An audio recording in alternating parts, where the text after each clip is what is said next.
Bonjour à toutes et à tous et bienvenue sur Le Pompon, le podcast qui s'intéresse au parcours atypique et inspirant des entreprenantes et entreprenants du Sud-Ouest.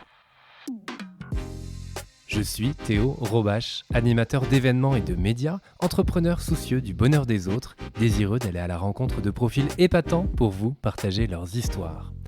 Au travers de ces rencontres, j'aime comprendre cette vibration si créatrice, si inspirante, si porteuse qui anime mes invités. Ce podcast est un mélange de découvertes d'univers, de conseils assimilés à du développement personnel, d'inspiration, de partage d'une vision de la vie plus apaisée et positive. Alors j'espère profondément que ces témoignages pourront vous inspirer. Mais ouais, donc c'était magique quoi, et j'étais hyper fière et hyper contente pour ce club-là, et hyper fière dans le sens où j'ai écrit l'histoire avec eux quoi. Clairement, encore une fois, t'as écrit l'histoire. Parce que l'histoire, mon invitée du jour, elle l'a marquée et avec beaucoup de paniers. Pour ce 132e épisode, j'ai le plaisir de recevoir Céline Dumerc, jeune retraitée en basket puisqu'elle a arrêté, et vraiment cette fois-ci. En mai dernier, Céline est la joueuse de basket la plus capée de l'histoire, femmes et hommes confondus. Avec 7 titres de championne de France, 7 fois lauréate de la Coupe de France, un sacre européen avec les Bleus en 2009 et une médaille d'argent aux Jeux de Londres en 2012, Céline est une légende de son sport qui garde bien les pieds sur terre. Dans cet épisode, on parle de sa carrière, de ses choix, de ses meilleurs souvenirs et des moins bons aussi, de l'importance de l'instant présent, de la gestion, de la célébrité et de la suite aussi. Un épisode dans lequel on se marre bien. Céline répond à mes questions en toute authenticité et spontanéité, et ça fait beaucoup de bien. Alors je vous souhaite à toutes et à tous une très belle écoute. C'est parti. Bonjour Céline. Salut. Merci de me recevoir chez toi pour le coup. Avec plaisir. À Mont-de-Marsan, à Mont-2, comme on dit. C'est si ça. je dis pas de bêtises, à force de venir. Ouais, c'est clair, Mont-2. Souvent, des fois, je le dis, les gens disent quoi ? Oui, Mont-de-Marsan, désolé. Plus court. Pour commencer, est-ce que tu peux te présenter s'il te plaît ? Eh bien, Céline Dumerc, ancienne basketteuse, ça me fait bizarre de le dire, mais voilà, la première fois que je l'ai dit, ça m'a fait bizarre. Au début, je crois que j'avais dit basketteuse, et puis après, je fais non, je me suis corrigée, parce que ex-basketteuse, à la retraite depuis le mai dernier, donc voilà, accessoirement. Ouais, très bien. On va revenir évidemment sur ta carrière, parce qu'il y a beaucoup de choses à dire. En préparant l'interview, j'étais là, bon, alors, je vais pas faire la liste de tous les titres parce que sinon ça va être un épisode de 4 heures, mais il y a clairement plein de choses, on y reviendra. Tu voulais faire quoi quand tu étais petite ? J'avais pas forcément de rêve particulier. À chaque fois je disais ça, mais je voulais être prof de sport. Voilà, okay. Super, génial, pas du tout. Ouais. Parce que voilà, j'étais assez énergique, j'aimais bien tous les sports. Donc quand tu disais que tu étais petite, prof de sport, parce que tu les voyais quand tu étais à l'école, tu voyais les profs de sport, tu disais c'est trop bien. Mais bon, j'ai bien grandi et non, j'ai bien fait de pas faire cette voie-là. Et alors pourquoi le sport ? À quel moment c'est rentré dans ta vie, au-delà du basket Ouais. On y viendra, mais...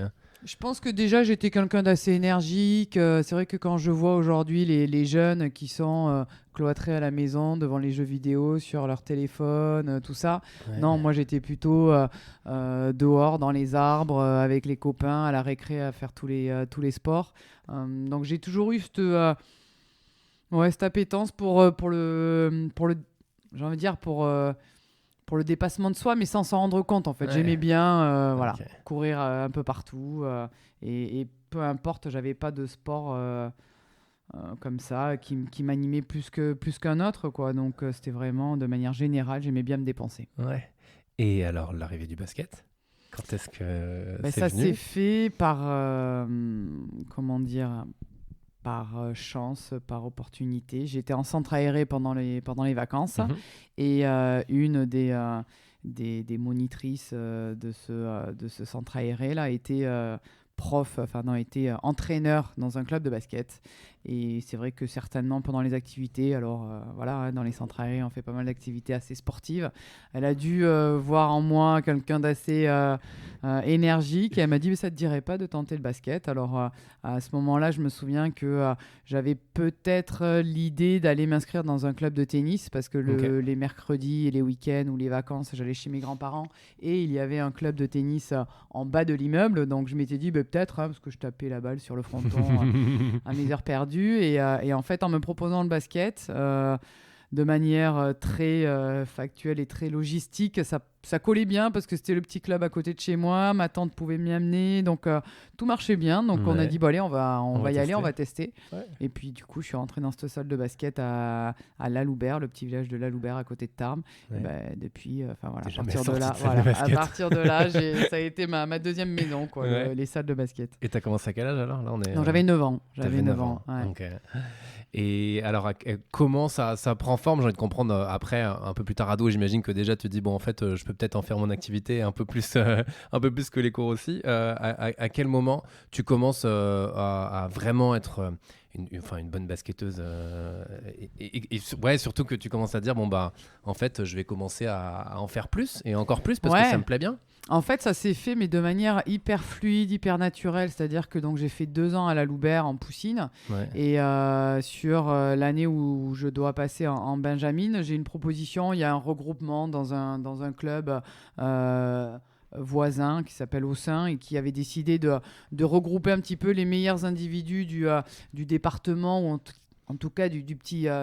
du secteur, quoi. Ouais. Et donc du coup parce qu'Aussin avait déjà de bonnes joueuses, donc du coup ils me recrutent comme ça et donc je fais partie d'une équipe qui fait le championnat de France et donc du coup en fait ça s'est fait mais très simplement. J'ai gravi les échelons deux par catégorie et 2 par niveau aussi, sans me prendre la tête en fait. C'est juste que je m'éclatais à chaque fois, quoi. Et c'est vrai que j'aimais ça. J'aimais aller à l'entraînement, retrouver les copines. J'aimais les matchs le week-end. Et je pense que je suis tombée sur des entraîneurs qui ont vu ou en tout cas qui ont perçu en moi des qualités, en tout cas qui leur correspondaient, parce que j'étais un petit gabarit quand même, quoi. Enfin, je pense que j'avais ma taille de ce que j'ai aujourd'hui, je faisais à 12-13 ans déjà, hein, donc du coup j'ai grandi vite, mais je me suis arrêtée très très vite aussi. Et donc c'était pas genre, elle a un potentiel parce qu'elle est grande, parce que non, c'était plus dans l'énergie, ce que je dégageais, et du coup je suis tombée sur des entraîneurs qui aimaient ça dans les joueuses qu'ils recherchaient. Et donc j'ai eu l'opportunité de jouer dans des équipes de plus en plus performantes, dans de niveaux encore de plus en plus élevés. Et voilà. Mais comme tu le disais, moi j'ai rarement, jusqu'au moment où je signe mon premier contrat pro, je m'imagine pas faire basketteuse professionnelle. Ok. Du tout. Ah ouais, c'est vraiment pas une voie où tu te dis... Du tout. Bah alors... Je pense honnêtement, c'est parce qu'à ce moment-là, à cette époque-là, j'ai même pas conscience qu'il y a du sport professionnel, qu'il y a du basket féminin professionnel, qu'on peut en faire notre métier. Non, alors c'est atroce de dire ça parce qu'à l'époque, il y avait Tarbes qui était déjà en première division. Mais voilà, il n'y avait pas les matchs à la télé, il n'y avait pas Internet, il n'y avait pas tout ça. Donc, j'avais pas conscience vraiment qu'on pouvait en faire un métier. Donc, moi, c'est pas ça qui m'a guidée du tout. Et même jusqu'au moment où, parce que je pars à l'INSEP quand même, l'INSEP, c'est un peu la consécration où tu te dis c'est la voie pour aller vers le haut niveau et le professionnel. Mais même là, c'est pas ça qui m'attire en fait. Moi, ce qui m'attirait, c'est de m'entraîner le plus possible, de jouer le plus de matchs possible, d'essayer de m'améliorer chaque jour. Et ça, jusqu'où ça, seul le lendemain allait me le dire en fait. Donc du coup, ça n'a pas été mon moteur, mais bon, voilà, ça m'a permis d'aller là aussi parce que j'avais ce plaisir de jouer et de m'entraîner, quoi. Et de performer aussi. Et t'es vraiment dans l'instant présent en fait. Dans ce que tu dis, tu visualises pas du tout ce qui peut se passer après.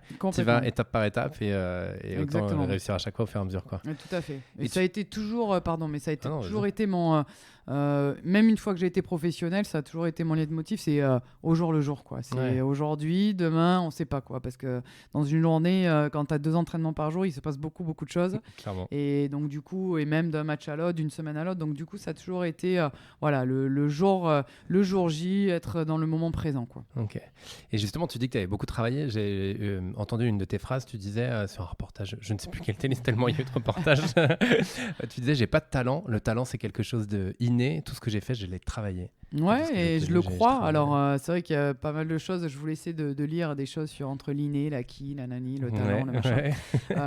Je n'ai pas encore développé ça, mais c'est vrai que... Quand tu auras le temps. Voilà, c'est ça. Mais je crois à ça, c'est-à-dire que J'avais pas de qualité de shoot, j'avais pas de qualité technique à proprement dit. Je suis pas arrivée dans une salle de basket et je savais déjà dribbler comme une folle. Non, quand je vois certains jeunes là sur les réseaux, ou même, je prends l'exemple de Marine Johannes ou Lisa Berkani, quand tu vois leur facilité, la fluidité qu'elles ont avec un ballon, moi pas du tout. Hein. Moi, je suis gauchère, mais j'avais deux mains droites quoi, en gros. Hein. Donc, non, j'avais pas de facilité dans le basketement, dans la technique basket. Par contre, j'avais de l'énergie, j'avais envie. Je pense que j'avais aussi une facilité de compréhension et de progression. C'est-à-dire qu'on me disait quelque chose, j'arrivais facilement à l'assimiler et donc à le reproduire. Et c'est ce qui m'a permis de progresser.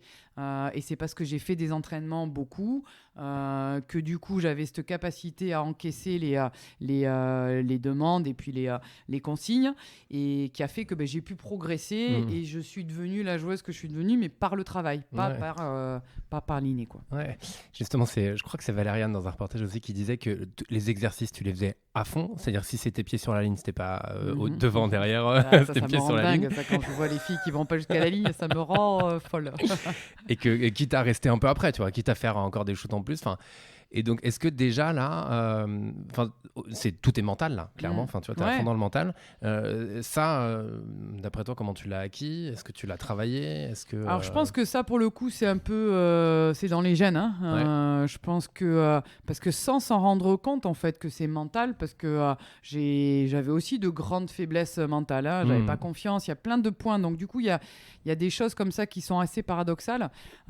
Mais ce que je pense, et c'est pour ça que je dis que c'est dans les gènes, c'est que moi j'ai des parents, je les ai vus se lever le matin, aller bosser, rentrer le soir tard. Ils avaient bossé toute la journée, mais ils avaient la pêche, ils allaient le matin avec le sourire. Enfin, ça n'a jamais été une contrainte d'aller travailler.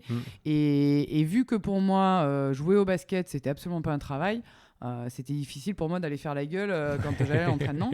Et après, c'est une exigence que je me suis imposée. Alors peut-être aussi de par l'éducation que j'ai eue et puis le rapport que j'ai pu avoir avec mes parents. J'ai jamais voulu les décevoir non plus. Je suis fille unique. Mais ça, j'en ai pris conscience bien plus tard. Hein, et ce côté où j'avais envie de réussir ce dans quoi je m'engageais, mais surtout à tout niveau, que ce soit scolaire, dans l'attitude, dans le comportement, dans la politesse. Voilà, j'avais pas envie de nuire à l'image ou en tout cas à ce que mes parents m'avaient appris.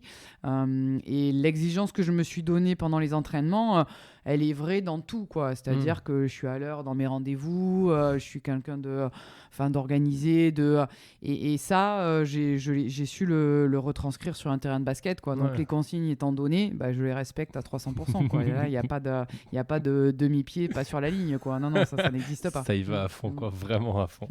En 2000, tu signes ton premier contrat pro, c'est ça, à Tarbes, pour le coup. Tout à fait. Donc, est-ce que c'est à ce moment-là, tu le disais, hein, c'est un peu à ce moment-là que tu prends conscience qu'au final, peut-être que tu peux en vivre. Ouais, complètement. Mais je pense que c'est vraiment là. Et c'est vrai qu'à l'époque, c'est Jean-Pierre Ciotat qui est un petit peu aux commandes du club de Tarbes et qui me propose ce contrat-là. Donc c'est là où vraiment tu te dis, bah oui, ça y est, c'est concret.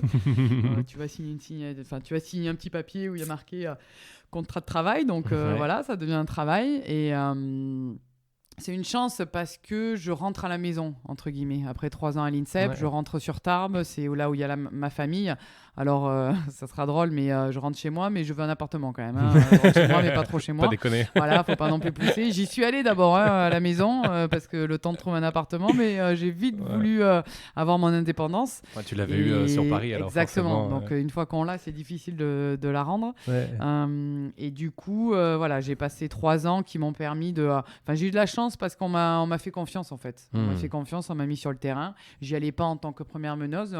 Il a fallu que je fasse mes preuves, mais j'ai aussi eu la chance que les entraîneurs me donnent l'opportunité de leur prouver que je pouvais apporter sur un terrain et j'ai progressé d'année en année pendant ces 3 premières années à Tarbes. Ouais. J'ai envie de commencer un peu par ta carrière en club, pour le coup, si ça te va. Tarbes, après tu rejoins un club, si je ne m'abuse, que tu aimes énormément, parce que tu y es même retourné à quelques années après, à Bourges. Pourquoi Bourges ? Pourquoi là-bas ? Et est-ce que tu peux nous parler de cette aventure ? Parce que tu es d'abord resté là-bas de 2003 à 2009 et après 2011-2016. Donc c'est quand même un club pour lequel tu as beaucoup œuvré aussi, qui j'imagine t'a beaucoup apporté. Complètement. Et c'est vrai que dans le contexte, c'est vrai que Bourges, à l'époque, c'est le club le plus titré déjà. À l'époque, il le reste encore, mais c'est le club phare qui a déjà gagné 3 Coupes d'Europe, 3 Euroleague. À ce moment-là de ma carrière, entre Bourges et Valenciennes, voilà, c'est les deux gros clubs de Ligue féminine. Et dans ma tête, quand je suis à Tarbes, je me dis Bourges, c'est le club de fin de carrière, entre guillemets. C'est quand vraiment tu es à ton prime, quoi, quand tu es au top du top. Quoi. Ouais. Et il faut savoir que donc, ils me contactent, donc j'ai 21 ans. Ouais, parce que j'ai 18 plus 3, voilà, 21. Ouais. Et là, ils me contactent. Et là, je me dis, mais non, en fait, pas du tout. C'est trop tôt, c'est trop tôt. Pas du tout à ce que l'idée que j'en ai. Sauf que à ce moment-là, Bourges est dans une période où toutes les anciennes, un petit peu, Yannick Souvray, Cathy Melin, Ilona Korstin, Nemkova, voilà, toutes les grosses joueuses de l'époque sont soit partent en retraite, soit partent sur des projets à l'étranger. Donc, ils veulent réécrire un nouveau chapitre. Et là, je me dis, mais oulala, c'est beaucoup de pression. En même temps, est-ce que c'est pas le bon moment pour être au début du chapitre quand on écrit un livre? C'est vrai que des fois, si on rate le wagon, derrière, peut-être qu'on n'a plus d'opportunités. Et là, je trouvais que c'était une chance de pouvoir y être dès le début. Il y avait un changement de coach avec l'arrivée de Pierre Vincent. Enfin, il voulait faire vraiment un renouvellement avec des jeunes joueuses. Donc, c'était une reconstruction à l'intérieur d'un club qui était déjà à fond les ballons, quoi. Donc, je me suis dit, allez, j'y vais. Et c'est vrai que passer derrière Yannick Souvray de l'époque, capitaine de l'équipe de France, voilà, on connaît tous sa carrière qui était incroyable. Je m'étais dit, ça va pas être simple, mais... En même temps, voilà, c'est le nouveau, enfin en tout cas c'est le début d'une nouvelle histoire, donc allez, j'y vais quoi. Et c'est vrai que ça s'est hyper bien passé parce belle page qui se sont écrites. Voilà, parce que derrière tout est rentré dans l'ordre, entre guillemets, parce qu'on avait un objectif à moyen terme, c'est-à-dire qu'ils savaient très bien qu'on n'allait pas regagner le titre de champion de France tout de suite avec une nouvelle équipe. Mais voilà, on est tombé dans les clous, dans la progression de cette jeune équipe qui se reconstruisait. Et donc voilà, donc j'y ai passé 6 ans la première fois. Et j'ai gagné mes premiers titres avec ce club-là, quoi. Ouais, parce que donc championne de France, alors vainqueur de la Coupe de France en 2005. D'abord le premier titre, voilà, c'était une petite Coupe de France, tout à fait. En plein milieu de phase finale de championnat en plus d'ailleurs. Donc on perdait 2-0, je crois, et puis on fait Bercy au milieu, on gagne. Et là, on se dit, peut-être. Bon, non, on a perdu en 3-0, je crois, la finale. Mais la coupe, elle était rentrée. Donc, ça, c'était top. C'était un premier titre. Et donc ça, c'est vraiment le premier grand titre de ta carrière, si on parle en complètement, partie tout à fait. pro. Premier titre avec un club. Il fait quoi, celui-là fait, il est top parce que bon, la Coupe de France, c'est toujours très particulier, parce que c'est des matchs secs. Donc, c'est un peu différent dans l'approche. Explique peut-être. Sec, ça veut dire c'est sur une manche, quoi. C'est un match, c'est 40 minutes, tu gagnes ou tu perds, et voilà. Alors que les finales en play-off, en championnat, c'est souvent des matchs aller-retour. Ça prouve un peu plus la dominance que tu as, parce que sur un match, tu peux faire un coup. Sur 2-3 matchs, c'est plutôt la régularité, et c'est souvent la meilleure équipe, en tout cas la plus stable, qui va l'emporter. C'est pas toujours vrai, mais quand même dans le basket féminin, ça s'avère assez juste. Donc sur un match sec, et là ça l'a prouvé, parce que sur les finales de Ligue féminine, on perdait. En tout cas, on a perdu cette année-là, mais sur un match sec, on a réussi à l'emporter. Donc ça prouvait qu'on avait quand même des choses, et qu'il n'y avait pas un écart non plus entre le premier et le second. Et donc c'était un premier titre, une satisfaction, mais ça restait pas encore le titre de champion de France, quoi. La coupe, c'est un titre, mais c'est pas le championnat, quoi. C'est pas 2006. C'est pas 2006, l'année suivante, quoi. Donc l'année suivante, vous gagnez la Coupe de France et vous êtes championne de France. Tout à fait. Là, une belle suite déjà, donc au bout de 3 ans dans le club. Mais c'est chouette de. Comment toi, t'as vécu le fait de t'inscrire dans un projet aussi, parce que pour le coup, là, fallait un petit peu anticiper. C'était ça l'idée. C'était le projet était sur 3 ans, pratiquement, si je me trompe pas, et d'être là où il faut au bout des 3 ans, c'était chouette. Et c'est vrai que c'est un doublé, la coupe plus le championnat. Mais moi, ce que je me souviens vraiment, c'est parce que j'avais fait une finale avec Tarbes juste avant de partir. On avait fait une finale contre Valenciennes. On avait pris une belle rouste, mais nous, on était comme des balles d'être en finale parce que c'était vraiment inespéré. Ouais. Et puis bon, les 2 années suivantes avec Bourges où on perd en finale, alors je ne sais pas si c'était une rouste, mais en tout cas, bon, on ne gagne pas. Et la 3e année, on gagne. Et là, je me souviens, bon, sur le moment, tu gagnes, tu es contente, tu es euphorique, c'est un match gagné, tout ça. Et le lendemain matin, en fait, mais je m'en souviendrai toute ma vie, quoi. C'était, je me suis réveillée et je me suis dit, mais en fait, c'est tout, quoi. C'est tout, c'est ça. Okay. T'as gagné, t'es champion, mais le lendemain matin, tu te réveilles, t'es la même personne, quoi. Il s'est rien passé de plus, t'as juste gagné un match de plus dans ta vie, mais c'est pas... Enfin, j'ai été, mais... T'es une petite retombée. Ouais, un peu déçu. Ouais. Alors, j'allais dire hyper déçu, c'est peut-être un peu fort, mais j'ai pris une belle claque, en fait, parce que...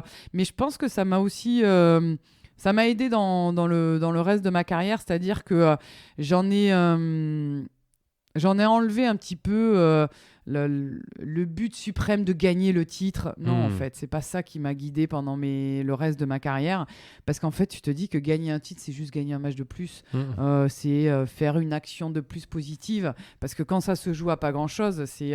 Et donc, je me dis, mais ça change pas ceux qui veulent absolument gagner. Oui, mais des fois, tu perds et t'as fait mieux. Et ça, du coup, ça m'a beaucoup aidé. Alors, ça a été un peu décevant quand je me suis dit, mais en fait, c'est tout. Gagner, c'est ça, c'est nul.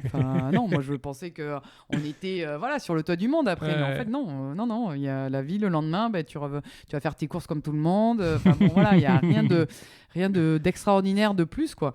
Et donc, c'était rigolo. Ouais, comment derrière, ça a un petit peu enlevé aussi le poids de devoir absolument gagner. Parce que carrément. Tu te dis, en fait... pression, quoi, exactement. C'est... Moi, j'ai perdu en ayant fait plus et j'ai gagné en étant un petit peu moins bien, quoi. Donc, moi, ce que j'aime plutôt, c'est donner le meilleur de moi. Et après, si ce jour-là, on est meilleur, tant mieux. Si ce jour-là, on est moins fort, j'accepte beaucoup plus la défaite comme ça, quoi. Ouais. Alors, qu'est-ce qui t'a drivé dans la suite si c'est justement pas forcément ces titres-là? Parce que pour le coup, il y en a eu, on l'a dit. Ouais, c'est le chemin. Moi, c'est vraiment le chemin pour y arriver. C'est le parcours que l'on a eu avec les équipes dans lesquelles j'ai joué. Alors, avec les blessures, avec des fois les adversaires qui sont meilleurs, qui sont moins bons, les déplacements. C'est tout le parcours dans une saison qui fait que derrière, on va gagner, on est là, on est favori ou on l'est pas. Il y a tous ces paramètres qui sont à prendre en compte et c'est c'est mettre le curseur un petit peu, rétablir le curseur à son niveau, pas initial parce que c'est pas ça, mais en tout cas là où il doit être, quoi. C'est-à-dire qu'à un moment donné, quand on doit gagner, oui, on doit gagner, mais bon, il y a les autres aussi à mettre en compte et par rapport au chemin qu'on peut avoir avec, des fois on a des blessures, donc ça déséquilibre l'équipe, des fois on est moins performant, des fois ça se passe moins bien dans un groupe, il y a beaucoup de paramètres en interne et moi c'est ça qui m'a plu parce que sur une saison aussi, il y a des hauts, il y a des bas, il y a des fois on est hyper bien et des fois on est un peu moins bien, mais il faut être bien sur la fin dans les playoffs, c'est ça le plus important. Donc c'est ça qui m'a toujours un petit peu guidé, c'est encore une fois retomber sur le présent, quoi. On est là aujourd'hui, on fait ça, demain on va faire ça. Après, emmagasiner de l'expérience aussi, c'est-à-dire que c'est pas genre ce qui s'est passé hier, on l'oublie. Non, ça nous construit, ça nous fait grandir, ça nous, en tant qu'équipe, en tant qu'individu, et c'est pour ça que chaque année, ça n'a jamais été la même histoire, quoi, et c'est ça qui est chouette, en fait. Ouais. Est-ce que déjà, à force avec les premiers titres que tu as gagnés, que vous avez gagnés, donc, donc en tout cas championne de France 2006, 2008, 2009, avant que tu bouges, on y reviendra. Est-ce que déjà tu t'es dit, ok, moi aussi j'ai envie d'écrire mon histoire parce que t'es clairement la joueuse et joueur confondus la plus avec le plus de cap, la plus sélectionnée en équipe de France. Est-ce que déjà tu t'es dit à un moment donné, ok, il y a quelque chose à faire avec le club, mais je sens que moi j'ai peut-être quelque chose à faire aussi en tant qu'individu, justement? Non, jamais. Ok. Non, parce que pour le coup, moi, ce que j'aime dans le basket, c'est le sport collectif, en fait. Et c'est le fait d'être à plusieurs. Et Céline Dumerc toute seule, elle n'aurait rien fait. Elle n'aurait rien fait du tout. Elle aurait rien gagné. Sur un terrain, ça n'a fait pas grand-chose. Voilà. Donc, et ça, j'en ai toujours eu conscience. Alors, par contre, j'ai voulu j'ai toujours essayé d'être importante pour mon équipe. C'est pour ça que je m'infligeais du travail. C'est pour ça que voilà, j'étais impliquée, j'étais à fond et j'ai été monotâche, quoi, vraiment. Mais parce que j'avais envie d'aider le projet dans lequel j'étais inscrite, quoi. Ouais. Mais jamais à titre individuel. Et non, parce que encore une fois, c'est pas dans mon ADN, quoi. J'ai dit 2009, tu pars, tu vas dans un club russe. Ouais. Pourquoi changer? Bah alors du coup, c'est vrai que j'ai fait 6 ans à Bourges. 2009, j'ai 27 ans. En général, c'est plus ou moins, en tant que meneuse de jeu, je dirais que c'est voilà, les belles années, quoi. C'est là où vraiment tu es dans ton prime, hein, si je devais un petit peu donner une fourchette comme ça. Et du coup, j'ai des propositions qui me viennent. Alors, Ekaterinbourg était déjà venu avant. Et je m'étais dit, non, si je pars à l'étranger, jamais en Russie, quoi. Bon, voilà, faut jamais dire jamais, bien entendu. Et je sais pas, j'arrive c'est la fin d'un cycle aussi avec Bourges. J'ai vécu ce que j'avais à vivre. C'est vrai qu'à ce moment-là, même si Bourges avait déjà gagné 3 titres d'Euroleague, là, les titres Euroleague, on se rend compte que de plus en plus sur le terrain, enfin sur le territoire français, c'est difficile de se challenger avec les équipes que l'on a. Donc, je me dis, allez, si j'ai une opportunité pour aller gagner un titre d'Euroleague, ça sera aller à l'étranger. Donc, c'est pour ça que je m'ouvre un petit peu l'esprit d'aller voir ce qui se passe à l'extérieur. Et c'est vrai qu'à ce moment-là, Ekaterinbourg fait partie des grosses écuries. Donc, je me dis, bon, allez, on va tenter ça. On va tenter. Je me dis, je vais jouer avec les meilleures joueuses d'Europe, du monde. Ça va être fou, quoi. Et donc, du coup, voilà, je pars là-bas. C'était... Alors, quand j'y suis, bien sûr, tu te dis, oh là là, Ekaterinbourg, il fait froid, il fait moins 36 toute l'année, il y a de la neige. Enfin, c'était pas toujours simple à vivre. 4 heures de décalage horaire. Enfin, il y a plein de petits détails comme ça où quand tu y es, tu te dis, oh là, mais qu'est-ce que je fous là? Et en plus de ça, sportivement, je suis un peu déçu de l'implication des joueuses, où je me dis, je vais être avec les meilleures joueuses, ça va travailler comme des folles et tout. En fait, pas du tout. Mais je pense que c'est parce que j'y vais dans une période où ce club-là fait un peu n'importe quoi, c'est-à-dire qu'ils sont riches et ils donnent de l'argent à vocation, voilà. Même pour moi, hein, je veux dire, ils m'ont surpayé. Donc du coup, les joueuses viennent et puis elles sont payées et puis on leur demande rien, en fait. Donc t'as pas l'exigence. Non. Donc ça devient des mercenaires. Avec, Ça devient un peu des mercenaires et on travaille pas beaucoup. Alors les entraîneurs que j'ai à l'époque, franchement, les pauvres, quoi, parce que des fois on se dit, les entraîneurs, mais en fait ils avaient aucun pouvoir. C'est-à-dire, pour donner un exemple, on gagne un match alors je sais pas si c'était en Ligue russe et on doit s'entraîner parce qu'on gagnait de 30 points les matchs en Ligue russe, et tu te dis, le lendemain tu vas t'entraîner quand même, parce qu'on a à peu près joué toutes 17 minutes de moyenne par match, donc tu t'es pas foulé. Et donc entraînement, non. On a fait une soirée, le soir on est en soirée, et là il y a le vice-président qui prend le micro, qui dit, entraînement annulé demain. Voilà, parce que les filles étaient allées se plaindre que derrière un match il y avait un entraînement. En fait, quand tu as joué que 17 minutes et que tu as gagné de 30 points et que tu t'es pas trop foulé, aller à l'entraînement, c'est pas non plus la croix à la bannière, quoi. Mais bon, donc voilà, c'était une mentalité un peu bizarre, et ce qui fait que derrière, on perd. On perd en Euroleague, quoi. Alors, encore une fois, c'était à une époque où en Euroleague, on n'avait pas le droit d'avoir 2 clubs de même pays en finale. Donc, ils faisaient se rencontrer les équipes russes, un peu plus tôt, notamment le Spartak à l'époque de Diana Taurasi sous Burn. On les rencontrait en demi-finale, et sur les 2 années où je suis avec Ekaterinbourg, on les joue en demi-finale et on perd les 2 matchs. Alors, c'est mérité, je pense qu'elles étaient meilleures que nous. La deuxième, je pense que non, on aurait dû gagner, mais encore une fois, on s'était pas suffisamment entraîné, quoi. Et il n'y a pas de secret. Pour gagner les matchs, il faut s'entraîner, parce que quand tu tombes face à des équipes qui sont un peu mieux rodées que toi, des fois tu cales, quoi. Donc voilà. Donc ça a été un peu la déception de mon expérience à l'étranger, c'est ça, quoi. C'est de pas avoir réussi à aller chercher un titre d'Euroleague. Mais à côté de ça, je suis contente d'avoir vécu une expérience à l'étranger, parce que ça ça te fait découvrir d'autres points sur toi, sur ta personnalité, sur qui tu es, comment tu gères ta vie vraiment dans un autre pays. Et donc c'était enrichissant de ce côté-là aussi. C'était enrichissant au niveau portefeuille aussi, on va pas se mentir, hein, mais c'est vrai que c'était avec du recul, je suis content d'avoir vécu cette expérience-là. T'es allé aux États-Unis après aussi en 2014, hein. Je fais un petit saut là, mais, parce qu'on parle de l'étranger. Tout à fait. Alors c'est vrai que souvent les gens comprennent pas trop, et même à l'époque, hein, parce que je suis à Bourges à ce moment-là, et puis quand je dis sur les réseaux ou je sais plus comment que je pars en double NBA, même les gens de Bourges disaient mais tu nous quittes. Non, en fait les gars, je vous explique, la double NBA c'est une ligue d'été, donc je serai là au mois de septembre ou au mois d'octobre avec Bourges, mais pendant l'été c'est là-bas que le championnat américain féminin se déroule. Et donc du coup pareil, c'était la double NBA, c'est pas du tout une ligue qui m'intéressait ou qui m'attirait, mais encore une fois, ils étaient déjà venus me demander, ça collait jamais trop, j'en avais pas trop envie. Et puis là, en 2014, quand ils me contactent, j'ai 2 choix en fait, j'ai New York et Atlanta, et en fait, je me renseigne un peu. Et ce qui est atroce, c'est que je me renseigne non pas sur le rooster là, qui est dans l'équipe, je me renseigne de où c'est qu'on est logé, où c'est que c'est, comment mes amis qui vont me rendre visite vont pouvoir, bon bref, affreux. Donc c'est, tu vois, pour te dire à quel point j'y étais pas allé non plus que pour le basket. Et en fait, pareil, c'était une chouette expérience parce qu'il faut le vivre. Voilà, quand tu as l'opportunité, c'est intéressant, tu vois des choses différentes.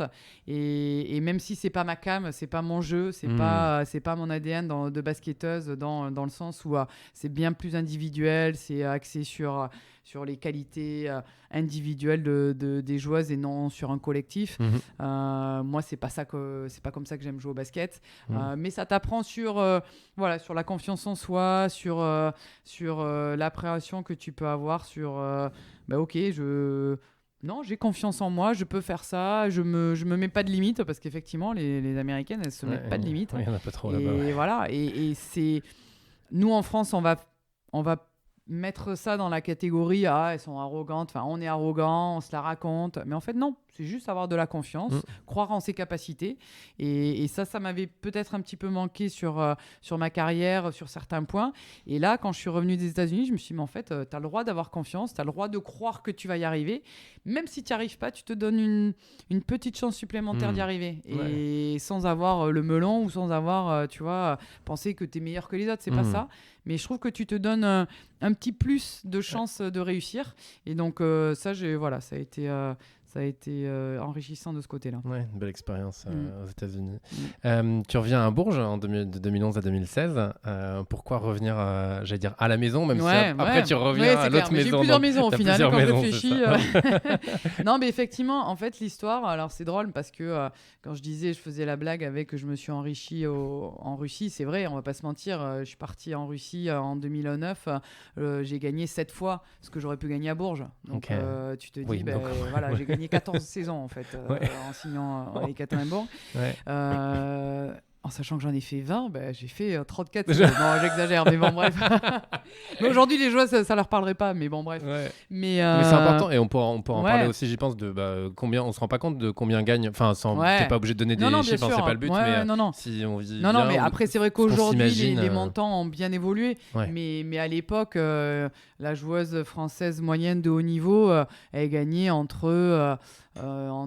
une fourchette entre 50 et 80 000 euros à peu près. Donc ce qui est suffisant pour vivre, largement. Très mais bien. On n'est pas sur du football non plus. On n'est pas sur du football. Non. Mais aujourd'hui, ça a bien élevé. En France, c'est plus haut. Et c'est vrai qu'en Russie, tu fais multiplier par 7, donc c'est bien plus, quoi. Clairement. Et c'est vrai que du coup, donc, je fais 2 ans là-bas. Et donc en fait, ma première année, j'ai un problème de santé qui fait que je rate à peu près 1 mois et demi, le mois de novembre. Et donc au mois de janvier, il me redemande de rester. Je me dis, bon, allez, j'ai raté un peu le début. C'est peut-être pour ça que ça met un peu de temps ou que je me sens pas hyper à l'aise et tout. Donc, allez, je signe une 2e année. Et quand je commence ma 2e année, En fait, je me rends compte que non, ça n'avait rien à voir avec le fait que j'ai raté un gros pas, c'est que c'est la mentalité d'ici, c'est comme ça. Donc, dès le mois de octobre-novembre, je sais que je ne ferai pas une 3e année.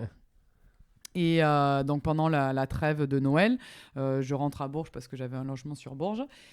Et je me dis, je vais aller discuter avec Bourges s'il serait OK pour me reprendre, quoi, parce que j'ai pas envie de rester à ECAT, quoi. Et donc, je me rapproche de Pierre Fossé, à l'époque, le président, et puis on se met d'accord pour que je rentre à la maison. et quand je reviens à ECAT, je me souviens, donc ils veulent me faire une autre proposition. Enfin, ils veulent me garder. En gros, ils me font une proposition. Je fais non, j'ai déjà... Il me dit, mais si. Je dis non. En fait, ma stratégie avait été que je voulais m'être mis d'accord avec Bourges et donner ma parole. Et une fois que j'ai donné ma parole, je ne change pas. Parce que je savais que si je laissais Ekaterinbourg venir vers moi, avec les zéros qu'ils allaient mettre sur la table, ça aurait peut-être... ça m'aurait fait couiner. J'aurais eu du mal à dire non. Là, au moins, j'ai pas été jusque-là. Parce qu'ils ont dit, mais si on rachète le contrat, je fais non, j'ai donné ma parole. Ça, c'est plus fort que tout. Et parce que je voulais pas devenir une mercenaire, comme certaines de mes coéquipières. Donc, j'ai préféré rentrer à Bourges. J'avais encore envie de m'amuser sur un terrain, en fait. J'avais gagné très bien ma vie pendant 2 ans. Voilà, et en équipe. Après, il y avait une équipe quand même. Ça, voilà. Non, mais c'est vrai que contrairement à la WNBA où c'était un peu différent, là, il y a quand même une équipe. Mais c'est vrai que dans la mentalité malgré tout, tu vois, comme tu disais, le lendemain on fait un entraînement, c'est pas parce qu'on a gagné, enfin c'est une mentalité qui est quand même une mentalité différente mais parce que c'était aussi on nous donnait tellement d'argent que ça y est, on était arrivé en fait. Mais en fait, t'es jamais arrivé. Il y a toujours des gens derrière qui poussent et qui vont te mettre dehors si tu travailles pas. Et puis on n'était pas non plus dans une domination qui faisait que personne nous battait. Non, on n'a jamais réussi à gagner l'Euroleague. Donc, mais c'est vrai que voilà, je me suis dit à ce moment-là, donc 2011. J'ai 29 ans, c'est plutôt la fin normalement de ma carrière. Normalement, pour une personne normalement constituée. Qui en a 40 et qui joue encore. Mais voilà, dans l'optique, tu te dis c'est plutôt la fin, parce qu'à ce moment-là, on joue jusqu'à 32, 33. Donc je suis plutôt sur la pente descendante de ma carrière. Et je me dis, j'ai envie de retrouver du plaisir et donc rentrer à la maison, quoi. Et donc c'est ça qui a dicté mon choix de rentrer à Bourges, quoi. Tu fais encore de belles années à Bourges. Parce qu'il y a encore quelques titres qui ont été gagnés, parce que championne de France 2012, 2013, 2015 et vainqueur de la Coupe de France en 2014, même si c'est un peu moins important, mais quand même. Oui, mais quand même, après, c'est sympa. Encore une fois, c'est des chemins qui sont sympas. Sur des matchs secs comme ça, jouer à Bercy, voilà, il y a toujours une histoire quand même avec les Coupes de France. C'est pas, le cheminement est moins dur pour aller chercher le titre, mais le cheminement est quand même sympa aussi, quoi. Donc là aussi encore de très très belles années, et puis 2016 tu décides de venir plutôt par ici, à l'autre maison, je sais pas. C'est ça. À Basketland, où tu vas terminer ta carrière, on y reviendra. Pourquoi choisir de venir ici? Qu'est-ce qui t'attire en 2016? Il y a plein de petits facteurs en fait. C'est vrai que du coup, 2016, je vais compter, j'en ai 34. Encore une fois, je pense que je suis sur la fin. j'ai fait beaucoup de fins, dis donc. Mais il y a même eu un reportage en 2021, dernière danse. Non, mais j'aime beaucoup. C'était l'avant-dernière danse en fait. C'est ça. C'était pour faire un peu de suspense, rallonger, tu vois, faire durer le plaisir en fait. Exactement. Et non, mais je suis plutôt sur une fin de carrière et je me dis bon voilà, à Bourges. Le club de top niveau, hyper exigeant, où on tombe maintenant dans un côté professionnel, mais il a toujours été professionnel, c'est pas le terme qui est exact, mais là on tombait vraiment dans le business, on devenait un peu dans le business, il fallait le résultat, réussir, gagner. Bon, j'avais 34 ans, j'avais vécu tout ce que j'avais à vivre et j'avais perdu un peu de plaisir. Et je m'étais dit, voilà, j'avais des gens que je connaissais par ici, Julie Barène, pour ne citer qu'elle. Et à chaque fois que je venais à Basketland, il y avait, pour ne citer que lui, Pierre Dartiguelong. À l'époque, il est vice-président du club, qui me fait des petites blagues à chaque fois qu'il me voit, il me vient, il me serre la main, il me fait des petits clins d'œil, il me dit merci Madame Dumergue pour tout ce que vous faites pour le basket français. Enfin, sur un côté un peu, je me fous de ta gueule, mais en même temps je le pense et j'adore. Et tout de suite j'ai adoré ce contact-là parce que c'était c'était sincère et en même temps, il me taquinait un peu. Et donc, du coup, je me suis dit, mais je suis du Sud-Ouest, hein, donc Basketland, Mont-de-Marsan, ça me rapproche de ma famille. Ma vie perso aussi m'a amené un petit peu dans le Sud-Ouest. Je me dis, mais pourquoi pas, quoi. Ouais. Pourquoi pas. Donc, j'ai commencé à vraiment me poser la question. Et avec les petites blagues que Pierre me faisait, quand je les ai eues en visio et que je leur ai vraiment dit que oui, ça pouvait m'intéresser, je pense qu'ils en sont presque tombés de leur chaise, à tel point qu'ils me parlaient que de reconversion. Et je leur ai dit, mais attendez, vous voulez quand même que je vienne pour jouer ou vous voulez direct me mettre dans la case de reconversion, quoi. Donc ils disaient non, pour jouer. Donc voilà, donc je suis descendu ici et pour voilà, retrouver des valeurs qui m'étaient chères et pour lesquelles j'ai voulu jouer au basket, quoi. C'est-à-dire se faire plaisir.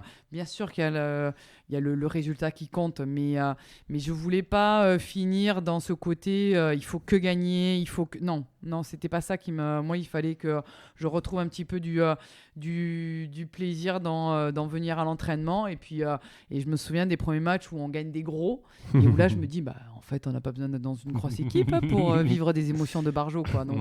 Donc du coup, voilà, c'était des moments et je suis très content de l'avoir fait et d'avoir eu cette opportunité-là. Et bon, la preuve en est que j'y suis resté 7 ans, quoi. Donc chaque année, ça devait être la dernière. Et puis, ils voulaient encore de moi. Je prenais encore autant de plaisir. Donc, j'ai continué pendant 7 ans. Ouais. Et on peut en parler aussi quand même parce que c'est cette ambiance qu'il y a pour le coup à Mitterrand qui est là où vous jouez, là où les matchs se jouent, parce que j'ai eu le plaisir de vivre un match l'année dernière qui était assez dingue là aussi, mais l'ambiance est dingue et c'est vrai que c'est ce que tu dis, c'est important, c'est au-delà du jeu en lui-même de l'équipe, c'est un club complet, quoi. Comment toi tu t'es senti aussi dans ce club-là, l'accueil qu'il y a pu avoir et même la continuité sur cette année d'une ambiance à la fois familiale, à la fois tu as l'impression que toute la ville est en train de vibrer, voire plus au-delà de la ville, pour le club, parce que ça s'appelle Basketland, c'est pas... Non, c'est vrai. Mais en fait, déjà, quand je venais en tant qu'adversaire, et Dieu sait que quand on vient en tant qu'adversaire, on n'est pas toujours hyper... mais bon, franchement, il y a quand même un bon esprit. Mais j'aimais ce qui dégageait de ce club, en fait. Ça me ramenait à mes premières années en tant que amateur, limite. Et je sais pas, il y avait une ambiance, les gens étaient... et il faut savoir qu'ici, dans le Sud-Ouest... tout le monde a joué au basket à un moment donné dans sa carrière, dans sa vie. Mais ça, je pensais pas du... moi, en découvrant ça grâce à Louise, justement, et après Marie-Ève, quand j'en ai parlé avec elle, pour moi, c'était rugby à fond les ballons. C'est soit le rugby, soit le basket. Il y avait les deux. Ouf, et il y avait une église au milieu, quoi. Et c'est vrai que... du coup, ils connaissent. Du coup, ils sont pas que dans le jugement de la finalité gagnée-perdue. Ils ont cette notion de les filles se sont bien battues, le jeu était sympa, l'adversaire était meilleur, ou c'est super ce qu'elles ont fait parce que là vraiment, ils ont cette notion-là au-delà de elles ont perdu, elles ont gagné, c'est bien. Non, ils sont assez honnêtes dans ce qu'ils peuvent voir sur le terrain, quoi. Et donc du coup, ils s'y dégagent déjà une atmosphère un peu plus c'est pas honnête, c'est pas le terme, mais en tout cas un peu plus sensible dans ce sens-là, dans la connaissance. Et puis voilà, et puis après derrière, on a la chance d'avoir, alors c'est une petite salle, elle est pas si petite que ça, mais elle est blindée à chaque fois. Et quand tu joues dans une salle pleine, peu importe, c'est sûr que si elle faisait 1000, ça serait fou furieux, ça déborderait de partout. Mais s'il y en avait 5000 et que ça serait plein, ça serait pareil. Il y a une ambiance et les gens ici, ils aiment avec la bandasse, ils aiment supporter, ils aiment encourager. Ils sont pas juste spectateurs et ils viennent voir, ils applaudissent que sur des paniers ou ils font oh quand on perd. Non, ils sont vraiment... ils sont avec nous, quoi. Et donc, quand on vient et qu'on porte le maillot Basketland, ça te donne une énergie supplémentaire, quoi. Quand tu es un petit peu moins bien, mais tu les entends, ils te poussent et hop, ça te redonne le regain d'énergie, quoi. Ouais, clairement. Avant d'aller sur les derniers titres que tu as gagnés et qui étaient importants pour Basketland, on va refaire un tour en arrière, pardon, mais ça fait un peu des va-et-vient, mais c'est pas bien grave. Pour parler de l'équipe de France aussi, parce que là, voilà, on a parlé des clubs. Je voudrais après l'équipe de France, on parlera donc de la fin de ta carrière sur le parquet.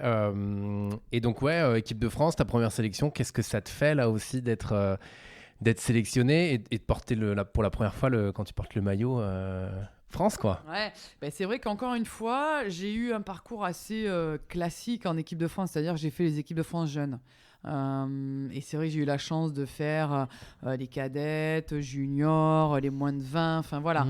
Alors, mon premier titre. Tu as même été 3e, c'est ça, ouais, mon premier au championnat d'Europe cadette. Ouais, c'est ça, en 97. Ouais, mon Dieu, ça remonte. J'aurais peut-être pas dû dire l'année. Je l'aurais dit à ta place, sinon. Donc, j'ai bien fait de le dire, mais donc, du coup, voilà. Donc, j'ai vécu des histoires voilà, avec les équipes nationales jeunes. Et c'est vrai que quand j'arrive en senior, c'est autre chose. C'est autre chose, tu le sais, parce que je me souviens penser quand on finit, je crois, 5e dans un championnat du monde, je sais pas si c'est junior ou moins de 20 ou je sais pas trop quoi, où tout le monde s'en fout en fait. Là, je me dis putain, c'est dégueulasse quand même. Pourquoi tout le monde s'en fout? Mais en fait, si. Je veux dire, il y a un monde entre les jeunes et les seniors. Il y a vraiment un gap. Mais ça, tu t'en rends compte une fois que tu le vis. Ouais. Et du coup, quand j'intègre l'équipe de France senior. Sans pression parce que je sais que je vais essayer de donner le meilleur de moi-même. Je sais qu'il y a d'autres joueuses qui peuvent prétendre ma place sans souci et qu'on est là pour essayer de donner le meilleur de nous-mêmes. Et c'est vrai que j'ai de la chance parce qu'à ce moment-là, il n'y a pas trop de meneuses à ce poste. Donc du coup, il y a une petite place à prendre. Et voilà. Et donc, du coup, dès que je fais mes premiers stages, ça se passe pas toujours très bien. Hein. Mes premières années avec l'ère Alain Jardel, c'était pas simple. Mais encore une fois, c'était pas simple, mais ça a été hyper formateur. C'est-à-dire que moi, ça me correspondait parce que moi, tu me dis, mais t'es nul, tu sais pas le faire. Et moi, je vais m'y mettre et je vais te montrer que tu te trompes et que je vais réussir. Ouais. Il y a des choses que j'ai pas réussi, mais en tout cas, il y a des choses que tu pourras pas me reprocher de ne pas avoir essayé. Après, j'ai peut-être pas le niveau, ça c'est un autre débat. Mais en tout cas, je vais essayer, je vais progresser. Et du coup, j'intègre l'équipe de France, les premiers stages et puis la première sélection. Alors, je sais pas si c'était pas en Bretagne, c'était contre la Slovaquie. Alors, je pourrais pas te dire ce que j'y ai fait. Je sais que je suis sur le banc, je sais que voilà, tu sais jamais trop quand c'est que tu vas rentrer, mais c'est au-delà de c'est ta première sélection ou pas, c'est juste un match de basket de plus. Alors oui, tu as le maillot avec marqué France dessus, mais j'étais uniquement focus sur OK, quelles sont les consignes qu'il faut que je respecte et quel est mon job à ce moment-là. Focus. Voilà, focus. Et c'est comme ça que j'ai pris chaque année avec les équipes nationales. Ça n'a jamais été acquis. Alors sur la fin de ma carrière, oui, il y avait de fortes chances de faire partie de l'équipe de France. J'étais capitaine, mais j'arrivais pas en équipe de France en ayant ma place acquise. C'est pas comme ça parce que c'est l'équipe de France et c'est la sélection. Donc à chaque fois, tu passes par une sélection. Donc il faut que tu montres que tu mérites ta place et que tu es la meilleure à ce moment-là, à ce poste de jeu-là, pour cette équipe de France-là. Ouais. Et c'est comme ça que j'ai appréhendé mes sélections en équipe de France et mes années.